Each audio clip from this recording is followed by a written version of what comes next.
साल की हर एकादशी भगवान विष्णु की कृपा पाने का विशेष अवसर मानी जाती है, जहां सफला एकादशी असफल जीवन को सफलता में बदलने की कथा से जुड़ी है। पुत्रदा एकादशी संतान सुख देने वाली मानी जाती है।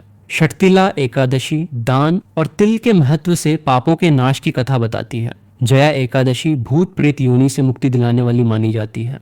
विजया एकादशी हर कठिन कार्य में विजय दिलाने की शक्ति देती है। आमल की एकादशी आंवले के वृक्ष में भगवान के वास की कथा से जुड़ी है और स्वास्थ्य व पुण्य देती है।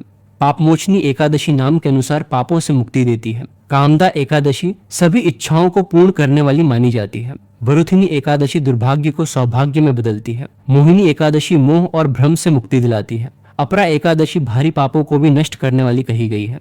निर्जला एकादशी सबसे कठिन और सबसे अधिक फल देने वाली है, जिसमें बिना जल के व्रत रखा जाता है और सभी एकादशियों का फल मिलता है। योगिनी एकादशी रोग और कष्ट दूर करने वाली मानी जाती है। देवशयनी एकादशी से भगवान विष्णु योग निद्रा में जाते हैं और चातुर्मास शुरू होता है। कामिका एकादशी मनोकामना पूर्ण करने और पितृदोष शांत करने में सहायक है। पुत्रदा दूसरी फिर से संतान सुख और परिवार वृद्धि के लिए मानी जाती है।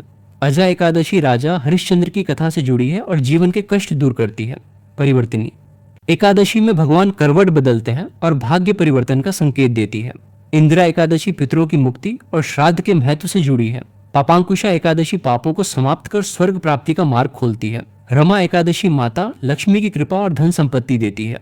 देवउठनी प्रबोधिनी एकादशी में भगवान विष्णु जागते हैं और विवाह जैसे मांगलिक कार्य शुरू होते हैं। उत्पन्ना एकादशी माता के प्रकट होने की कथा से जुड़ी है, जो बुराइयों का नाश करती है। और अंत में मोक्षदा एकादशी पितरों को मोक्ष देने वाली सबसे पुण्यदायी एकादशी मानी जाती है। इस प्रकार हर एकादशी केवल व्रत नहीं, बल्कि जीवन की अलग अलग समस्याओं का आध्यात्मिक समाधान और आत्मा को शुद्ध करने का दिव्य माध्यम है।